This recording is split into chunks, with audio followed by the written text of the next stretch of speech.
అక్రమ కేసులతో ఎవరైతే బలమైన నాయకులు ఉన్నారో వాళ్ళ మీద అణచివేత కార్యక్రమం జరుగుతూనే ఉంది.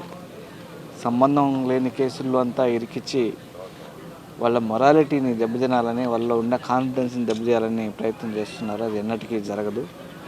ఖచ్చితంగా న్యాయస్థానాల మీద నమ్మకం ఉంది. ఖచ్చితంగా నిర్దోషులుగా వస్తారనే నమ్మకం మాకుంది.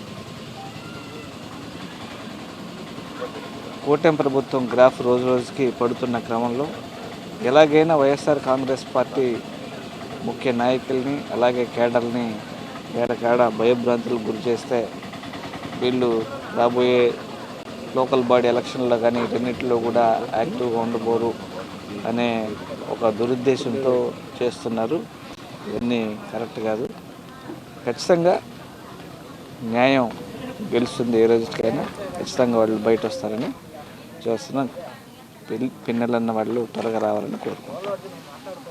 రాష్ట్రంలో తప్పుడు కేసులు ఎట్టబెట్టాలనో పెద్ద రీసెర్చ్ చేస్తున్నారు.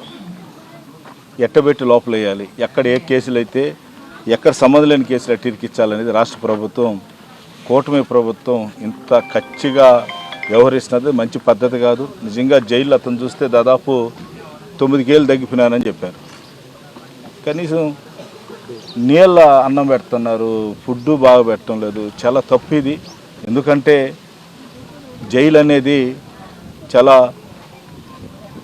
ఉన్నతమైన జైలుగా నెల్లూరు కారాగారం మేము కూడా వచ్చిపోయినాం.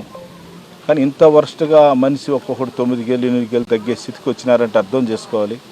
ఖచ్చితంగా ఇది మంచి పద్ధతి కాదని మేము తెలియజేస్తాం. అండమాన్ నికోబార్లో ఒకప్పుడు శిక్షకు పంపించేవాళ్ళంట ఎవరిని, ఖైదీలని. ఈరోజు ఆంధ్రాలో భయపడుతున్నారు. ఈరోజు జైల్లో శిక్ష కాదు, వాళ్ళు పెట్టే ఫుడ్ అన్న మంచి ఫుడ్ అన్న పెట్టమని. మంచి ఫుడ్ అంటే ఏం బల్లే, అన్నం సాంబార్ ఉండేది, అదన్నా పెట్టమని చెప్పి జైలు శాఖకి మేము అందులో హోమ్ మినిస్టర్ గారు మొన్నే వచ్చిపోయినారంట. ఆమె వచ్చి ఏం తిరిగేసిపోయిందో నాకు తెలియలే. కనీసం ఫుడ్ అన్నా చూడాలి కదా. ఒక రామకృష్ణారెడ్డి కోసమో ఇంకొకరి కోసం కాదు, లోపల ఉండే వాళ్ళందరూ కూడా అదే ఇబ్బంది అని వాళ్ళు మెసేజ్ ఇవ్వటం తెలిసింది. కాబట్టి దీన్ని ఇమీడియట్లీగా రాష్ట్ర ప్రజలు కూడా అర్థం చేసుకోవాలి. ఇంత మనం స్వతంత్రం చిన్న రోజులు అవుతున్నా కూడా మనకి ఇంకా స్వతంత్రం రాలేదేమో.